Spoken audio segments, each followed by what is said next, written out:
शरीर छोड़ने के बाद जब अगला जन्म लोगे, वहां भी वो चिति में संचित कर्म वो साथ साथ तुम्हारी धरोहर के रूप में तुम्हारे साथ जाते हैं। तो इनको जलाना है तुमने। जो सिद्ध मार्ग के साधक है उनकी यही चेष्टा रहनी चाहिए कि कर्म मैं पैदा ना करूं और पिछले मैं सारे कर्म जला दूं। जलने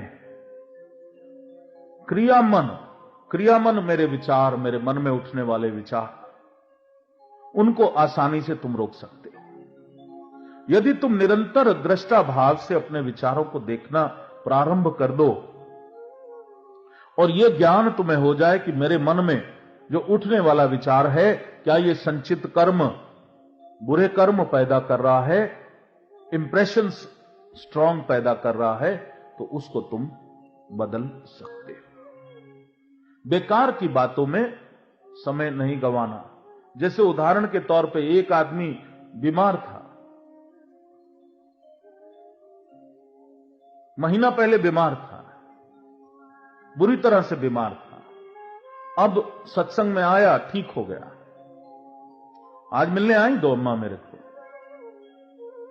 हफ्ता पहले भी बहुत बुरी तरह से बीमार थी, गुरु मां से बात करी थी, बीमार थी। आज बिल्कुल ठीक हो गई। जो ठीक हो गई, इसको ध्यान में रख के गुरु प्रसाद समझ के अगर वो साधना में जुट जाए, पैदा हो जाए और फिर से तुम बीमार हो जाओ, तो वहीं मैंने रोका, वहीं मैंने कहा खबरदार, अब वो बात नहीं करनी। ऐसा कोई भी इंप्रेशंस उसको भूलने की कोशिश करनी। Release those wrong impressions, learn to release the negative impressions. The day happiness comes in your life, try to release all the bad memories. Try to release all those negative thoughts. क्योंकि प्रत्येक negative विचार, वो क्रिया मन एक गलत negative संचित कर्म पैदा कर रहा है तुम्हारे जीवन में। उसको नहीं होने देना, उसको नहीं करने देना। तो क्रिया मन को तुम रोक सकते हो। संचित कर्म को अच्छे कर्म करके, साधना करके, निष्काम सेवा करके, गुरु सानिध्य में रहकर तुम उसको जला सकते हो। अब तीसरा रह गया प्रारब्ध भोग। अब तीर चल गया, उससे कैसे बचा जाए, प्रारब्ध से कैसे बचा जाए। गेहूं का बीज मैंने पैदा कर लिया, गेहूं का बीज हो गया संचित कर्म। समझ आ रही बात की नहीं आ रही? इसको ध्यान से समझो, ये जीवन बदल जाएगा। और इसका कैसेट भी ले जाना। हमारे हरीश भाई ने कैसेट बना दिया कल का, कल के सत्संग का ऑडियो कैसेट बन गया है। तो रोज सुनो और घर वालों को भी सुनाओ, तुम्हारे परिवार में एकदम परिवर्तन आएगा। और आज का भी बना देंगे, कल तक वो भी ले आएंगे। बड़ी अच्छी सेवा करिए। अब ये गेहूं का बीज, ये संचित कर्म है, तुम मिट्टी में डाल दो। ये मिट्टी है, इसमें डाल दूं मैं। अगर मैंने इसमें डाल दिया तो या तो ये उगेगा, और कब उगेगा? जब इसको मैं पानी दूंगा, इसको खाद दूंगा। पानी और खाद का मतलब संचित कर्म मैंने पैदा किया और मैं बाज ही नहीं आ रहा और कर्म पैदा करने से। तो बार बार और कर्म जो मैं पैदा कर रहा हूं, वो उस संचित कर्म को पानी देने का, खाद देने का काम करता है। और वो अंकुरित होकर उसका पौधा बनेगा और उसमें जो और गेहूं पैदा होगा वो मुझे खाना है। वो है प्रारब्ध भोग। अब उसके विपरीत जब गुरु कृपा हो जाती है तो गेहूं का बीज तो तुमने फेंक दिया, लेकिन गुरु कहते हैं खबरदार, इसको पानी नहीं देना। तो वो थोड़ा सा अंकुरित होगा, थोड़ा सा पौधा बनेगा और वहीं मर जाएगा। उसमें से गेहूं पैदा ही नहीं होगा और प्रारब्ध भोग में तुम बच जाओगे। इसी को कहते हैं कि सूली का सूल बना देता है। जहां सूली पे चढ़ना, सूली पे तभी चढ़ोगे जब उसको पानी दे दे के खाद दे दे के उसको, पौधे को तुम इतना बड़ा कर देते हो कि उसका फल खा खा के मनुष्य रोता है।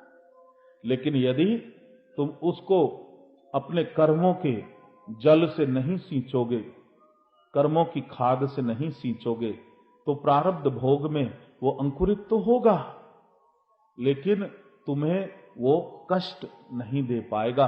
तो प्रारब्ध भोग होगा, लेकिन उसकी इंटेंसिटी जो है, उसकी ड्यूरेशन जो है, प्रारब्ध भोग में यदि लिखा है 2 बरस दुख पाना है, तो उसको रिड्यूस करके 2 महीना कर सकते हो, 2 हफ्ता कर सकते हो। जहां इंटेंसिटी बड़ी भयंकर है, वहां उसका वेग जो है, उसकी जो धारा है, उसकी धारा को यदि उसके विपरीत तुम सत्कर्मों की धारा पैदा कर देते हो, तो वो वेग से जो तुम्हारे कष्टों की धारा जो बह रही है, उसको वो बीच में रोक देती है। तो प्रारब्ध भोग को, यहां जो भिखारी था इसने सत्संग नहीं किया, जो भिखारी था उसने मंत्र जप नहीं किया था, भिखारी ने निष्काम सेवा नहीं करी थी, इसलिए उसका प्रारब्ध भोग बहुत ही सखत था। भगवान शिव ने भी प्रयास किया तो वहां उसको कोई लाभ नहीं पहुंचा।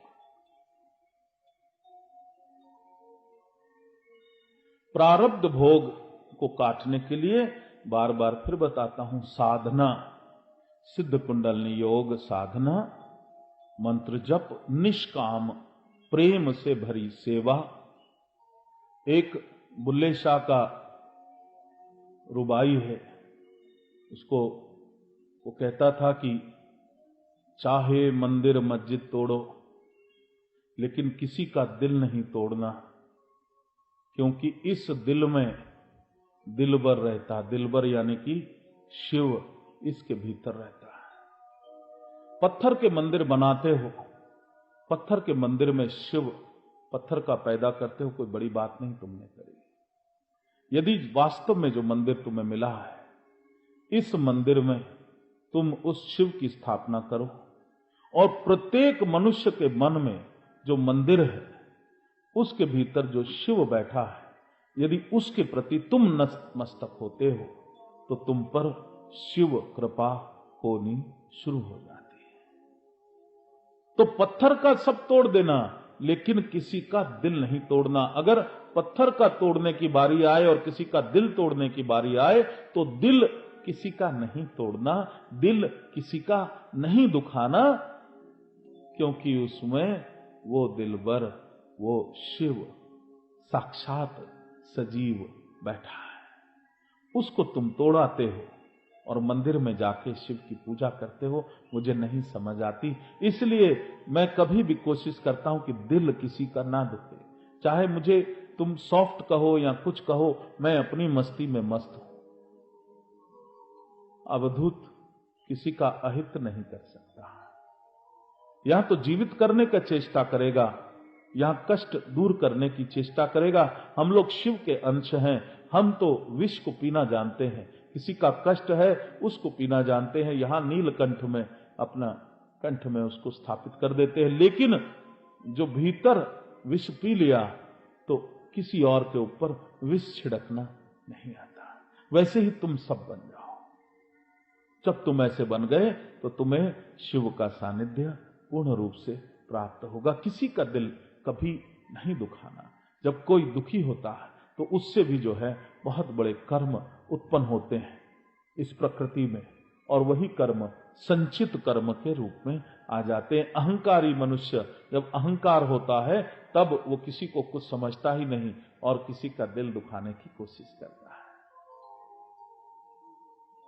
तो ना तो क्रोध करना और ना ही किसी का दिल दुखाना, ये बड़ा जरूरी है। एक सिद्ध था, साधना करता था, सिद्ध मार्ग पर चल रहा था, अभी सिद्ध हुआ नहीं, लेकिन साधना करते करते उसको अनुभव होने शुरू हो गए। शरीर से बाहर आ जाए, शरीर के भीतर चला जाए, अलग अलग लोकों में भ्रमण कर ले, धीरे धीरे अपने दरवाजों में प्रवेश करना शुरू कर गया। अन्नमय कोश से प्राणमय कोश, प्राणमय कोश से मनमय, ऐसे प्रवेश करते करते करते करते एक दिन उसको इतनी महारत हासिल हो गई कि वो अपने चित्त को फाड़ के उसके भीतर प्रवेश कर गया। जब चित्त के भीतर प्रवेश किया तो उसके पिछले जन्मों के उसको सारे अनुभव, सारे दृष्टांत दिखने शुरू हो गए। पास्ट लाइफ बोलते हैं ना, पास्ट लाइफ रिग्रेशन अभी बड़ा रिवाज चला था और दुनिया जा जा पास्ट लाइफ रिग्रेशन करा रही थी, बड़े खुश होते थे। कोई जरूरत नहीं रिग्रेशन कराने की, उसको सब दिखना शुरू हो गया। कभी वो राजा था तो कभी भिखारी था, कभी बड़े आनंद में था और कभी बहुत दुखमय जीवन था।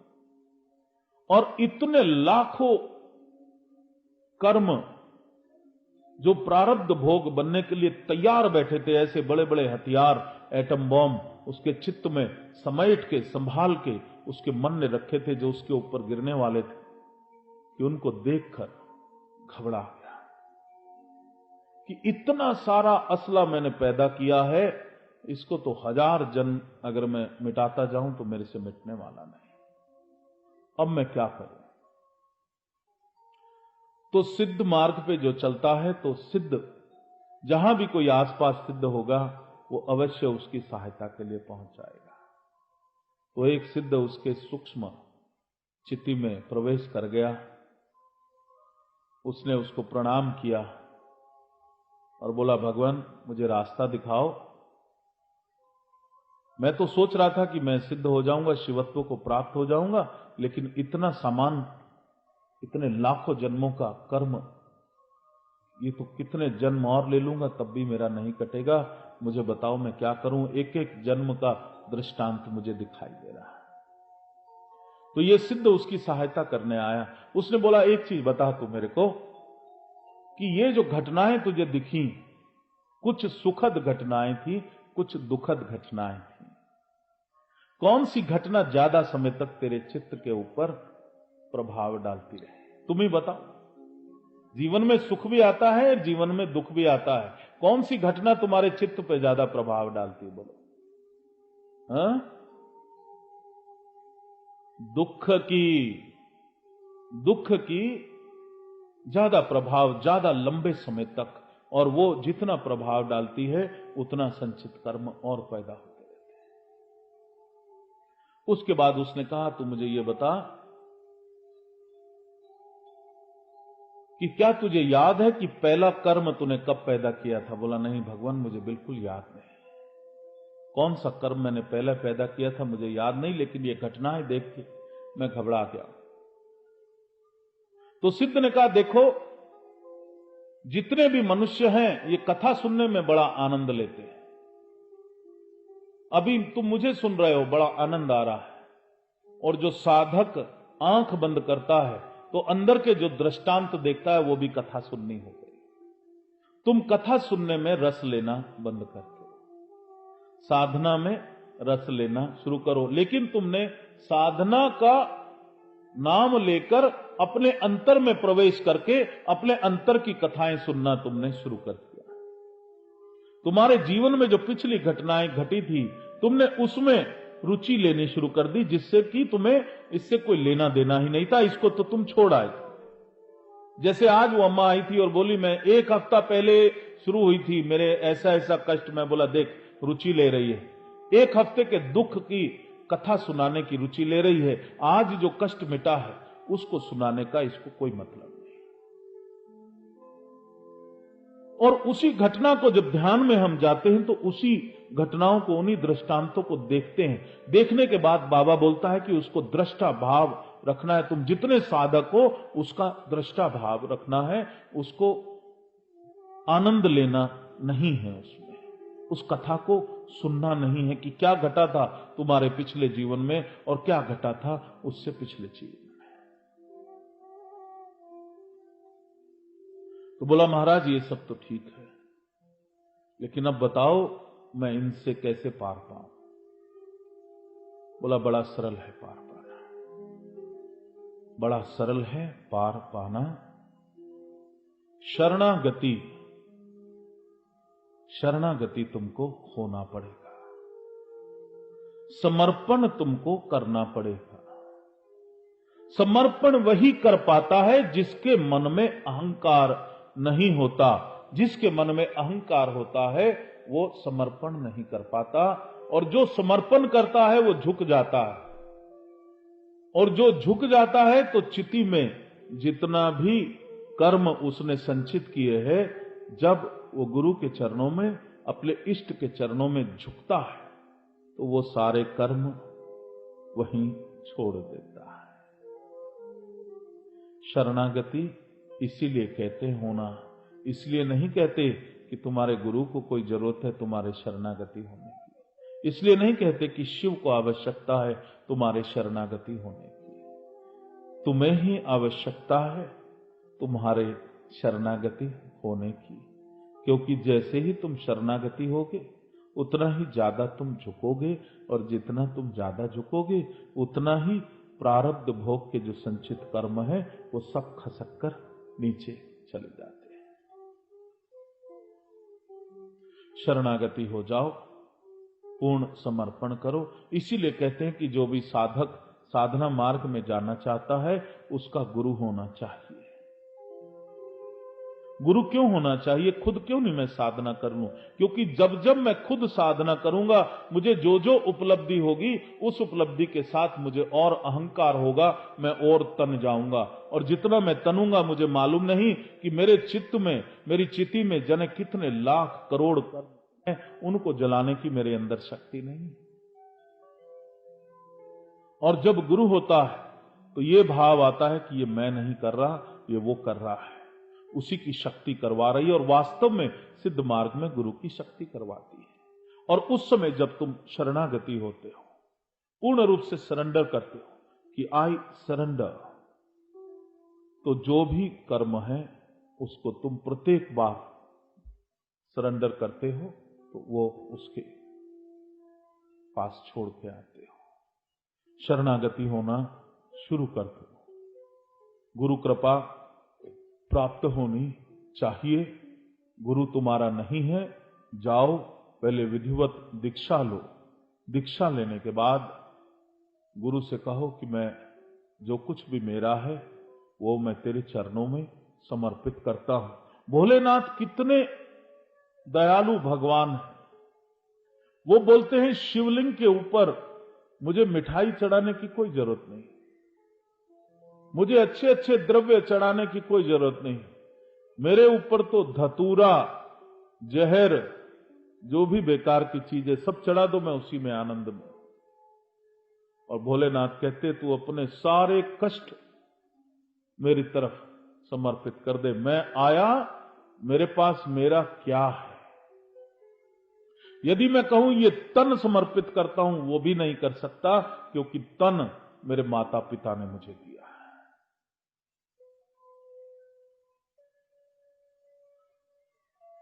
यदि मैं कहता हूं ये धन मैं समर्पित करता हूं, तो वो भी नहीं कर सकता, क्योंकि वो इस संसार से मैंने उठाया है।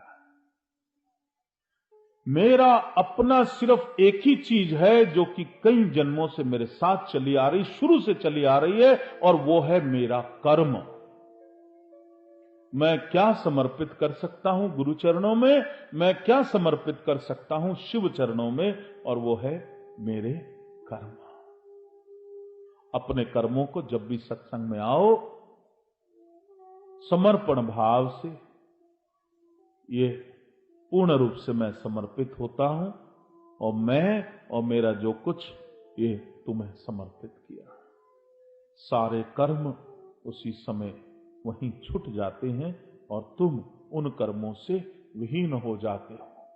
टोटल बैंक्रप्सी की स्टेट आ जाती है। जितना खाता है वो खाता वहीं छोड़ देते हैं। और गुरु से जब दीक्षा लेके तुम साधना करते हो तो इतनी दिव्य अग्नि पैदा होती है कि सब कुछ जल जाता है।